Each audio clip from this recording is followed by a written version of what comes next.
জুলাইয়ের প্রাণঘাতী অস্ত্র ব্যবহারের অনুমতি শেখ হাসিনা নিজেই দিয়েছিলেন। বাংলাদেশের তৎকালীন প্রধানমন্ত্রী শেখ হাসিনার কথোপকথনের একটি ফাঁস হওয়া অডিও রেকর্ডিং থেকে জানা যায়, গত বছরের জুলাইয়ে শিক্ষার্থীদের নেতৃত্বাধীন বিক্ষোভ প্রাণঘাতী শক্তি প্রয়োগের অনুমতি তিনি নিজেই দিয়েছিলেন।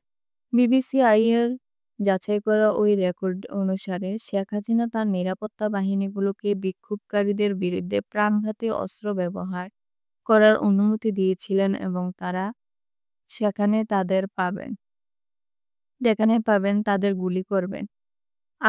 অজ্ঞাত পরিচয় এক ঊর্ধ্বতন সরকারি কর্মকর্তার সঙ্গে শেখ হাসিনার কথোপকথনে ফাঁস হওয়া অডিওটি এখন পর্যন্ত সবচেয়ে গুরুত্বপূর্ণ প্রমাণ যে তিনি সরকার বিরোধী বিক্ষোভকারীদের গুলি করার জন্য সরাসরি অনুমতি দিয়েছিলেন।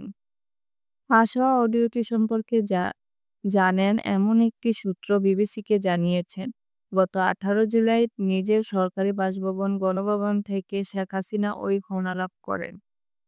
চলতি বছরের মার্চের শুরুতে ফোনালাপের অডিওটি কে ফাঁস করেছেন তা প্রশ্ন নয়। বিক্ষোভের পর থেকে শেখ হাসিনা কলের অসংখ্য ক্লিপ অনলাইনে প্রকাশিত হয়েছে, যার অনেকগুলোই যাচাই করা হয়নি। গত 18 জুলাইয়ের ফাঁস হওয়া রেকর্ডিংয়ে কণ্ঠের সঙ্গে শেখ হাসিনার কণ্ঠস্বর মিল শনাক্ত করেছে বাংলাদেশ পুলিশের অপরাধ তদন্ত বিভাগ।